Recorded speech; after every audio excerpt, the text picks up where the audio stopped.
yozni anomalisiga dahshat qaynoq skidkani dahshatdan bombasidan qilamiz. Videoni oxirigacha ko'ring. Bu hammamiz uchun manfaatli bo'ladi. Mildrich firmani tanilib ulgurgan frezeridan yana sotuvga mavjud. 220 ga ishlaydi, 20 litrdan 28 litrgacha sutni qayta ishlaydi.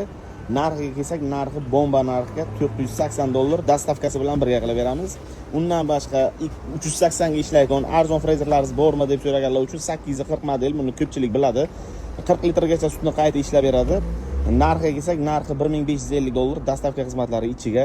Undan keyin Fregamat 2025-yil mart oyiga chiqqan BL 240 model, narxi $2100, 6 qavurg'alik qora motor, 1 yil kafolat muddati bor. Frezerlarimizning hammasiga dastavka xizmati ichiga $2100 qilib beramiz. Kimga kerak bo'lsa, bemalol hammalaringizni Rizdonga joylashgan Sharifjon savdo majmuasida kutib qolamiz. Ko'rishguncha, agar mabodo dastavka xizmati kerak bo'lsa, bemalol telefon qilishlaringiz mumkin. Hammalaringizni kutib qolamiz.